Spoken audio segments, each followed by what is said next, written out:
오늘은 마가복음 13장 1절부터 13절에 있는 말씀까지 읽겠습니다. 마가복음 13장 1절부터 13절. 예수께서 성전에서 나가실 때에 제자 중 하나가 이르되 선생님이여 보소서, 이 돌들이 어떠하며 이 건물들이 어떠하니까?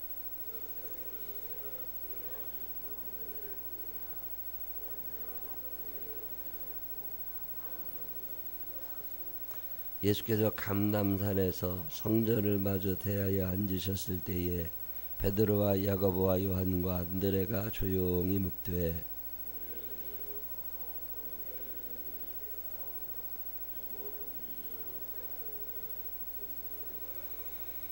예수께서 이르시되 너희가 사람의 미혹을 받지 않도록 주의하라.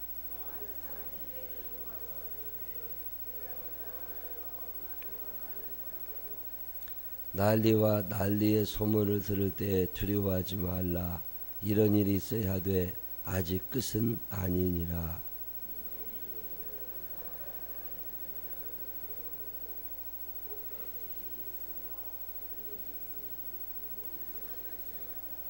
너희는 스스로 조심하라. 사람들이 너희를 공회에 넘겨주겠고 너희를 회당에서 매질하겠으며 나로 말미암아 너희가 권력자들과 임금들 앞에 서리니 이는 그들에게 증거가 되려 함이라.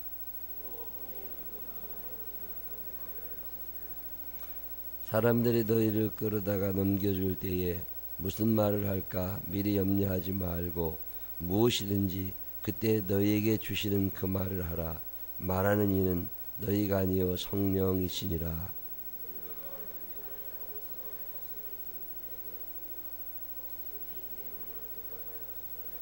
다 같이 읽습니다.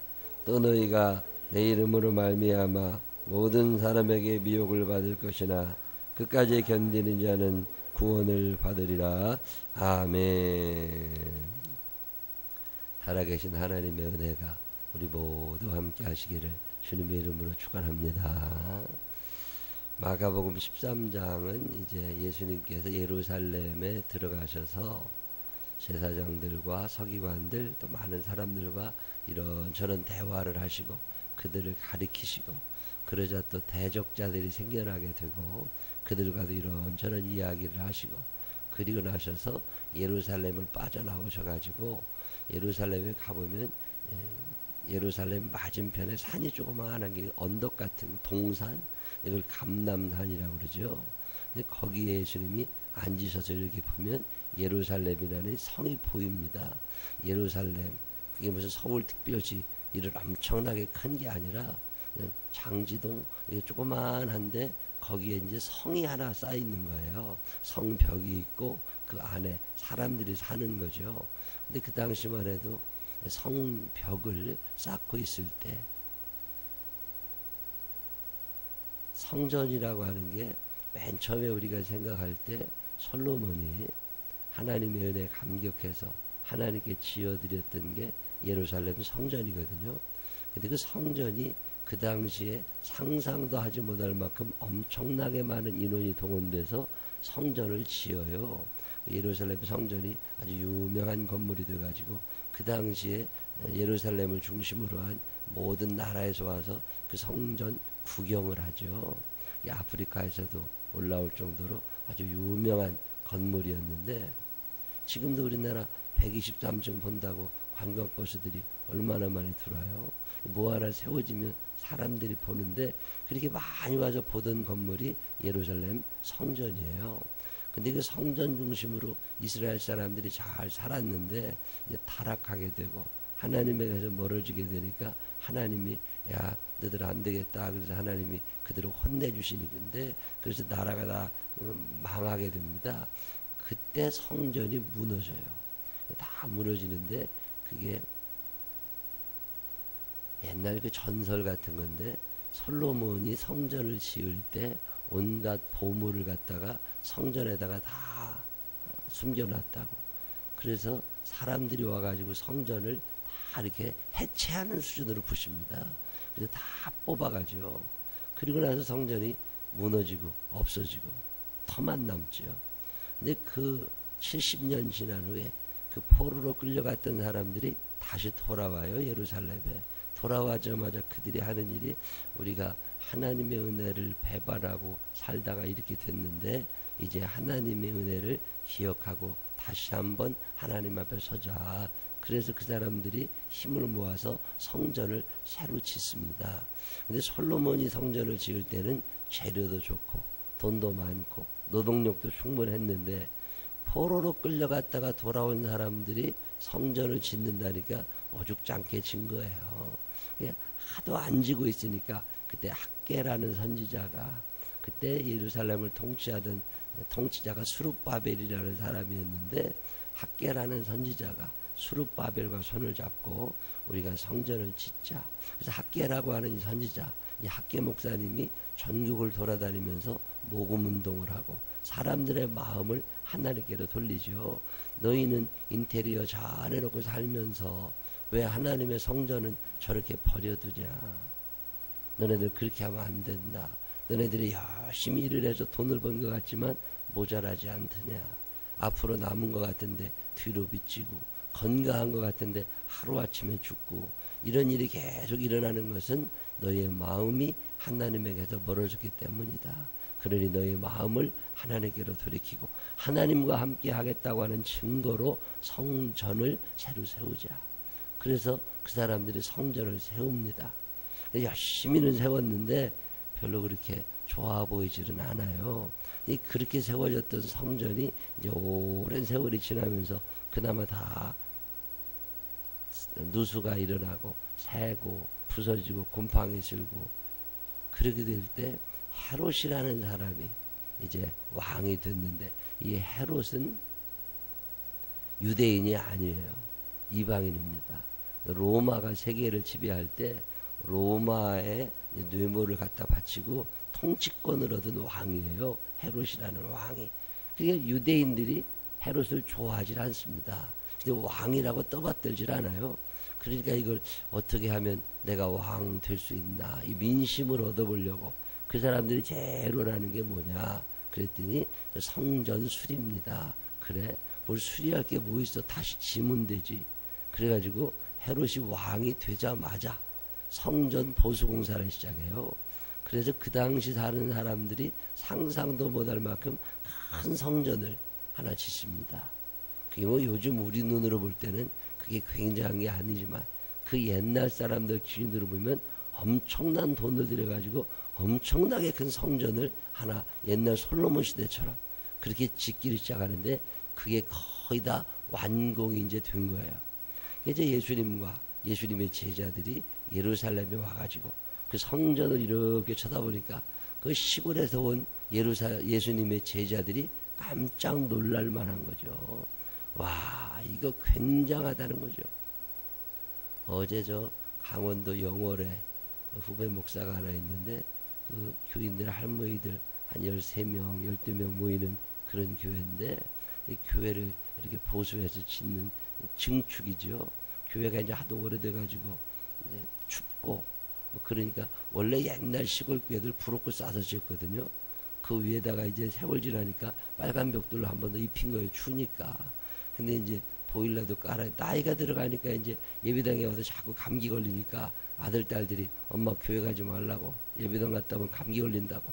그러니까 이제 목사님이 안 되겠다 싶어서 보일러를 깔고 예배당에다가 그 앞에도 좀 늘리고 뒤에도 좀 늘리고 그 뭐 화장실이라도 옛날 교회들 가보면 지금도 건물 밖에 화장실이 있어요. 시골 교회들 가면. 그러면 이제 연세 드신 분들이 안 와. 교회 불편하다고. 그래서 이제 화장실 건물 안에다가 넣고 뭐 이런 공사를 하는데 그 교회 그 영월에서 한 지금 8, 9년 목회했나 후배 목사가 와서 우리 좀 도와달라고 어제 저녁에 와서 저녁을 같이 먹는데 이 가든 화이브에 갔었어요. 우리야 그걸 늘 보니까 그게 뭐 그렇지만 이 영월에서 온 이 목사님은 굉장한 거예요. 이렇게 막 이게 영월 시내 다 합친 것보다 크다는 거예요. 이게 어마어마하게 크죠. 경상도 저 산골짜기 거창, 의성 이런데 영월, 태백, 평창 이런 평창 군민 다 합쳐봐야 장지 동민밖에 안 합니다. 그러니까 그 가든하이브 이런 거 보고 법조단지 이렇게 보잖아요. 그러면 자기네 동네에서는 상상도 못하는, 그러니까 이게 이리 끼웃거리고 저리 끼웃거리고 얼굴 새까매가지고 와가지고서 그러고 있다가 그런 거예요. 예수님의 제자들이라는 게 다 시골 뛰기잖아요. 그 시골 사람들, 촌 사람들이 와가지고 예루살렘에 가서 그때 그 나라에도 제일 큰 건물 하나 보니까 눈이 휘둥그레져가지고서 야, 예수님 이거 굉장하다고. 그게 13장 1절입니다.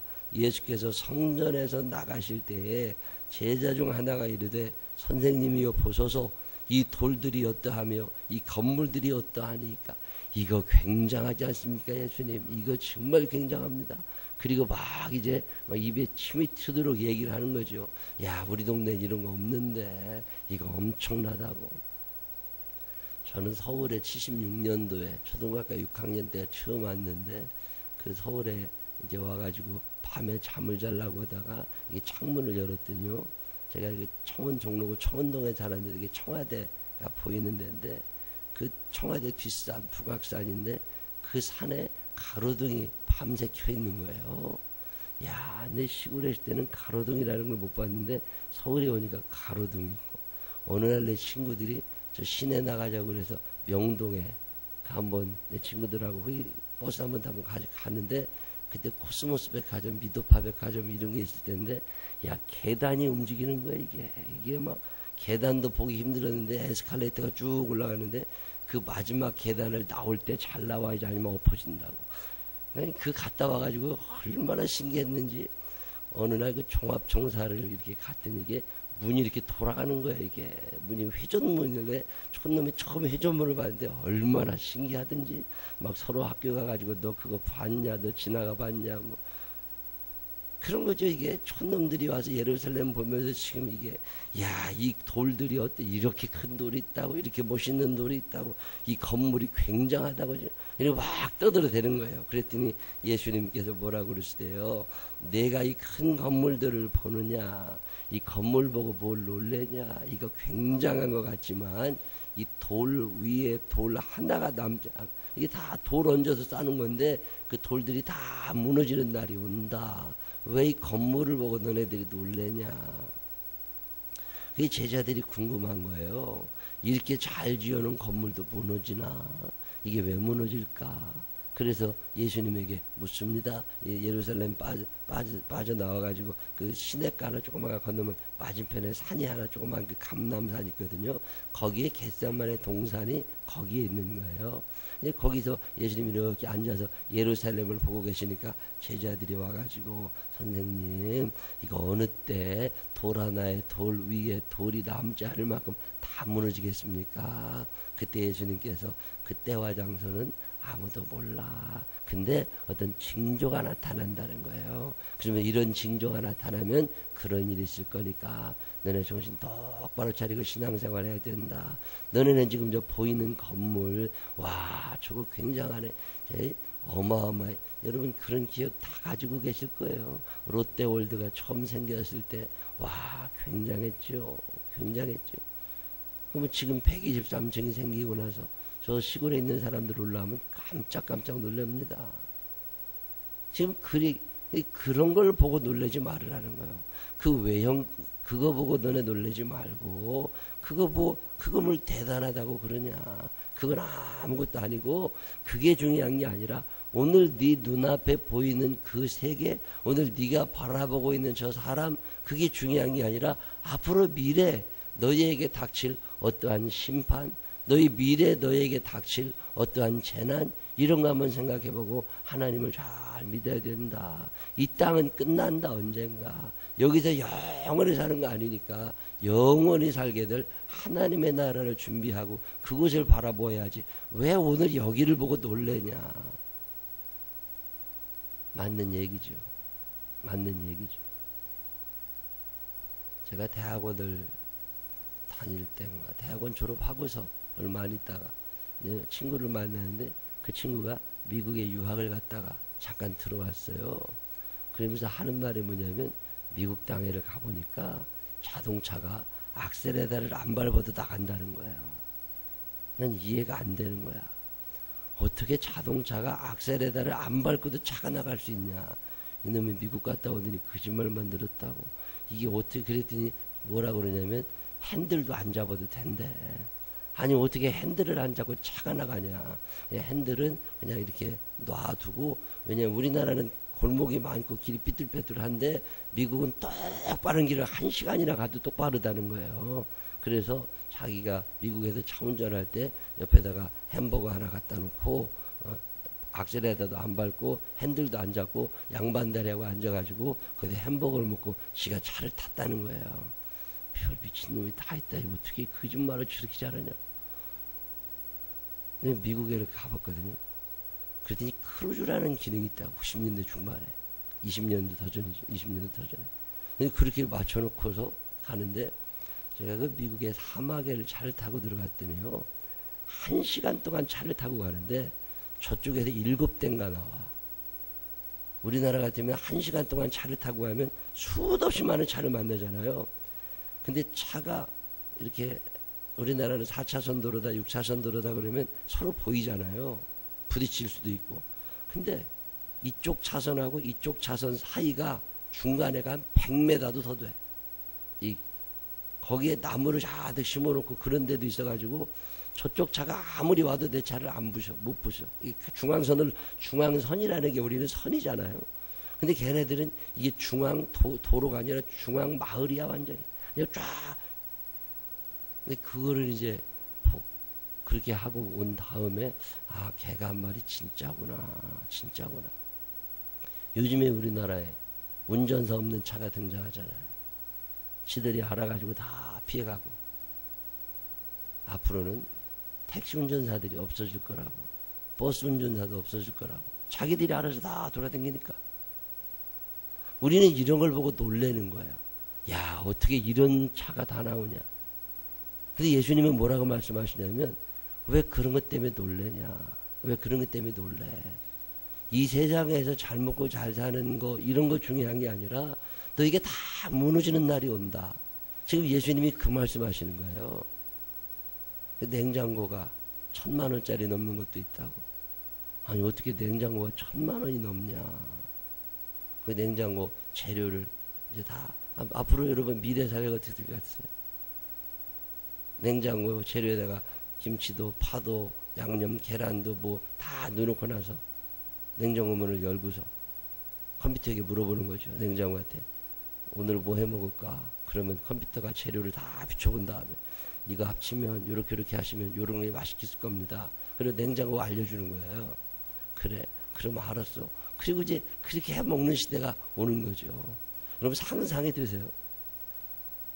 우리의 지금 미래, 자, 지금 우리가 생각하는 미래는 잘 살 것 같은 미래, 편해질 것 같은 미래, 핸들을 놔도 차가 가는 시대가 되고, 집에 이제 퇴근을 하면서, 요즘에 집에 퇴근하면서 핸드폰으로, 야, 불 좀 켜놔라, 찌개 좀 끓여놔라, 그러면 지가 알아서 끓이잖아요. 지가 알아서 불을 켜고, 지가 알아서 냉장, 에어컨 돌아가고 그러잖아요. 나는 위대 신도시에 처음 그 대호 아파트 신방 갔다가 깜짝 놀랐다니까요. 내가 이제 20몇 고층에서 예배드리고 나가려고 그랬더니 집 안에서 엘리베이터를 눌러요. 아니 엘리베이터라는 게 그 앞에 가서 눌러야 되는데 집에서 누르더라니까. 집에서 보통 누르면 엘리베이터가 올라와 지가. 지금 우리가 살아가는 세상은 어마어마하게 발전한다고. 근데 그래 봐야 얼마나 더 살겠어요. 100년 살겠어요. 200년 살겠어요. 여기 계신 분들 중에 50년 이상 살 사람 아무도 없어. 가만히 생각해보면 길어봐야 얼마 안 간다고. 그것 갖고서 놀라지 말고 예수님이 하시는 말씀이 그 이후에 너에게 어떤 일이 일어날 거를 생각해 보라는 거야. 그러면서 어떤 징조가 일어나게 될 건데 그 징조가 있게 되거든 너 좀 조심하고 하나님 만날 날을 준비해라. 제가 참 마음속에 두는 말씀 중에 하나가 하나님 만난 날을 준비해라. 말세가 와도 두려움이 없어. 오늘 내가 죽는다 할지라도 괜찮아. 왜? 내가 하나님 앞에 갈 거니까. 내가 그만한 믿음은 있어. 그러고 좀 한번 살아보라는 거야. 그날 거기서 큰 상급 받을 수 있으면 더 좋겠죠. 그러면 예수님이 하나둘 징조를 설명하십니다. 구약 성경에 다니엘서 이런 데 보면 마지막 때가 되면 이렇게 될 거라고. 요한계시록, 요한묵시록이라고도 그러는데 요한계시록에 보면 마지막 때 이런 일이 일어난다고. 그런 것처럼 이 마가복음 13장 요 이야기는 마태복음에도 나오잖아요. 마태복음 24장에도 나오는데 그의 소묵시록 이렇게도 얘기해요. 마지막 때가 되면 이런 일이 있을 거다. 그게 13장 마지막까지 쫙 나옵니다. 거기 보면 한 절 한 절 읽어보면 여러 가지 얘기 나오는데 예수님이 제일 강조하시는 단어가 뭐냐면 미혹을 받지 않도록 주의하라요. 마지막 때 어떤 일이 일어나겠습니까? 라고 물었더니 예수님께서 어떤 일이 일어나든 말든이 중요한 게 아니라 그것도 중요하지만 그거보다 더 중요한 건 그럴 때 너희의 마음을 하나님께로 딱 붙여놓고 너희가 그 마음이 하나님에게서 떨어지지 않도록 조심하라 그 말이에요. 미혹을 받지 않도록 조심해라. 근데 오늘 우리의 살아가는 모양을 보면 말이죠. 미혹을 받아요. 자꾸 넘어간다고. 오늘 이 땅이 얼마나 많이 어마어마하게 발전합니다. 지금 어마어마하게 달라지고 있어요. 이렇게 편안한 세상을 갖고 살아가다 보니까 자꾸 여기가 좋아져요. 그 돌 위에 돌 하나도 남지 않고 다 무너질 그 성전에 관심이 가 있는 거예요. 야, 굉장하다 말이지. 와, 이거 다 놓고 어떻게 죽냐 말이죠. 그러다 보니까 천국을 잃어버리는 거예요. 하나님의 나라를 잃어버리는 거예요. 그게 미혹을 받은 거라고. 이미 미혹을 다 받아가지고 하나님을 잊어버린 거예요. 하나님을 잊어버린 너희요. 그 예수님이 미래에 어떤 일이 일어나겠습니까? 그 뭔 일이 나든 네가 너무 걱정하지 말고 지금 너 미혹을 받지 않도록 조심해라. 마지막 때가 되면 여러 가지 징조가 나타나는데 그 중에 하나가 난리와 난리의 소문이 날 거다. 난리라는 말은 이게 그렇게 쉽게 쓸 수 있는 말이 아닌데 늘 난리 났다고 그러잖아요. 온 천지가 난립니다. 생전 처음 들어보는 얘기들을 얼마나 많이 들어요. 누가 이랬대더라, 누가 저랬대더라. 근데 그런 상상도 못했던 얘기 들을 때 두려워하지 마라. 이런 일은 있어야 돼. 아직 끝은 아니다. 전쟁의 이야기가 계속 들려올 거다. 요즘에도 이런 생각 좀 합니다. 요즘에 마지막 때가 되면 여러 가지 현상이 나타납니다.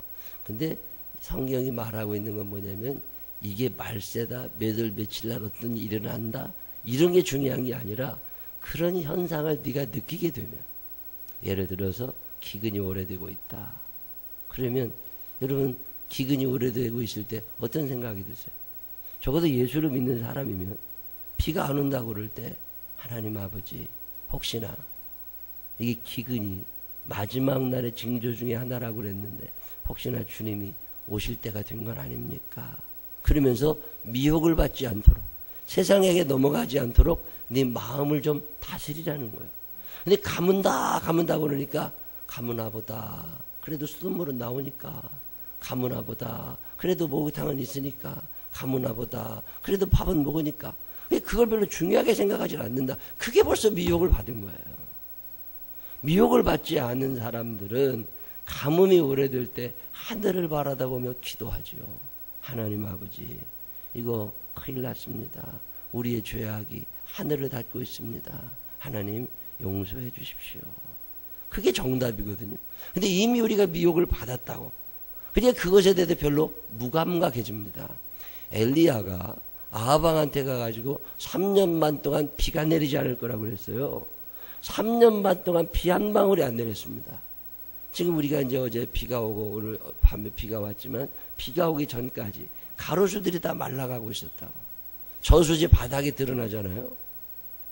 근데도 아무도 느낌이 없습니다. 3년 반 동안 비가 안 온다.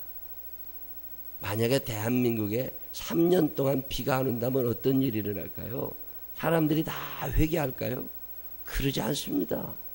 이미 미혹을 받았기 때문에 개념 자체가 없어져 버려요. 하나님을 잊어버립니다. 그래서 원망만 하죠. 회개를 하지 않고 원망을 하게 되어 있어요. 그게 이미 미혹을 받은 거예요. 미혹을 받으면 죄가 생각나지 않고 원망이 나게 되어 있습니다. 그 예수님이 미혹을 받지 않도록 조심해라. 3년만 동안 비가 왔더니 아합이 하는 말이 뭐예요? 그 엘리야 그놈 데리고 오라고. 그놈이 저주해서 이렇게 된 거라고. 그거 잡아 죽여야 된다고. 하나님의 심판이 일어나도 사람들은 하나님의 심판인 줄 모릅니다. 이 가뭄이 계속되고 기근이 일어날 때 그때 깨어있는 사람들은 하나님 아버지 우리의 죄악을 용서해 주십시오. 저도 지난주에 이 기도를 드렸어요. 하나님 아버지 우리의 죄악을 용서해 주십시오. 우리의 죄가 하나님의 마음을 아프게 해서 하나님의 하늘을 닫으셨습니다. 하나님 우리를 용서해 주십시오. 의인 한 사람 때문에 그 성을 멸하지 않겠다고 말씀하신 하나님이시니까 하나님 아버지 그래도 신실하게 믿는 당신의 자녀들이 물 때문에 어려움 당하지 않도록 피를 내려주십시오. 기도하세요 안 하세요? 미혹을 당한 거라고. 미혹을 이미 당하기 때문에 비가 오든 안 오든 별로 관심이 없어요. 전쟁이 나든 안 오든 별로 관심이 없어요. 전염병이 돌든 안 돌든 별로 관심이 없어요. 여러분 AI가 이게 조류독감이 이렇게 심한 적이 없었습니다. 우리 교회도 닭과 관계된 일을 하시는 분들이 계시지만 매출이 3분의 1 토막씩 난다고. 닭을 그렇게 많이 죽이고 이게 어떻게 합니까 앞으로. 돼지를 그렇게 많이 죽이고 소를 많이 죽여대고 죽이는 거 그럼 그 다음엔 어떻게 되냐고. 이제 그럴 때 깨닫는 사람이 있으면 이게 전염병이라는 게 기근이나 전염병이나 전쟁은 하나님의 심판의 도구거든요. 이거 하나님이 진노하셨구나. 하나님 좀 용서해 주십시오. 그리고 하나님 앞에 나가서 기도하는 사람이 다만 몇 명이라도 있으면 하나님이 그 재앙을 멈추시지만 그 아무도 깨닫지 못해. 이미 미혹을 받았다고. 마귀가 와가지고 야 그런 거 다 거짓말이야. 아유 그거 다 자연현상이지. 아유 그거 하나님이 하시는 거 아니야. 이렇게 우리 머릿속에 심어놨단 말이에요. 그리고 우리가 깨닫지를 못하죠. 왜? 미혹을 받은 거예요. 자, 여러분의 영적인 상태는 어떠세요? 마지막 때를 지금 기다리느냐? 지금 123층이 와, 무인 자동차가 와, 요리해주는 냉장고가 와, 그러고 놀래고는 있지만 하나님께서 이 나라에, 이 땅에 어떻게 임하실까? 이런 걸 생각하는 사람이 몇이나 되겠느냐는 거예요. 앞으로는 머리 깎는 기계가 나올 것 같은 생각 안 드세요? 머리를 집어넣고 내 머리 좀 만져줘라. 그러면 기계가 다 두상을 촬영해가지고 당신의 머리는 이런 헤어스타일이 좋습니다. 그러면 네 한번 해봐라. 그럼 기계가 막 나와가지고 머리를 마음대로 만들어 놓는 거죠. 우리는 그런 미래 사회에는 관심이 많습니다. 근데 하나님의 심판, 하나님을 만날 그날은 관심이 없다는 거예요. 그 예수님께서 미래에 어떤 일이 일어날 것인지 그것에 대해서 너무 신경 쓰지 말고 미혹을 받지 않도록 조심해라. 너희 영이 너무 무너져 간다. 너희가 하나님에게서 너무 멀어져 간다. 그러니 정신을 좀 차려야 되지 않겠냐. 그 얘기가 내일 13장 끝까지 다 이어집니다. 오늘 이 한날의 삶을 사는 동안에도 말세 징조가 왜 없겠어요. 개인적인 종말이 다가오고 있고 우주적인 종말이 다가오는데 왜 없겠어요. 우리가 이미 무디어져서 모르는 거예요. 그러다 어느 날 갑자기 그 일이 내게 딱 닥쳤을 때는 늦었습니다. 늦기 전에 미리 준비할 수 있는 믿음의 사람들이 되시기를 바랍니다. 이 땅에서 잘 먹고 잘 살려고만 하지 말고 하나님의 나라를 잊어버리지 않고 하나님의 나라를 바라다 보면서 하나님께로 점점 가까이 나아갈 수 있는 우리 모두가 되시기를 주님의 이름으로 축원합니다. 기도하십시다. 하나님 아버지, 마지막 때가 되옵니다. 하루하루 다가오고 있는데 우리는 다 잊어버리고 삽니다. 앞으로 얼마나 잘 살까? 의료기술이 얼마나 발달할 건데 하나님 아버지, 주님 만날 날은 그래도 옵니다. 주님 앞에 서야 될 날이 있습니다. 마지막 날이 다가오는데 미혹을 받지 않도록 주의하게 하여 주시옵소서. 무디어졌습니다. 잊어버렸습니다. 깨닫지도 못합니다. 하나님 아버지, 영적으로 민감한 사람들이 되게 하여 주시어서 주의 음성 듣게 하시고 주님 앞에 나를 세워놓고 매일마다 나를 깨끗하게 하고 하나님 만날 날을 준비하며 사는 우리들이 되게 하여 주옵소서. 이 세상에 너무 놀라지 않게 하여 주시옵시고 이 세상에 푹 빠지지 않게 하시고 천국을 바라보는 하늘 백성 되게 하여 주옵소서. 예수님 거룩하신 이름으로 기도드렸습니다. 아멘.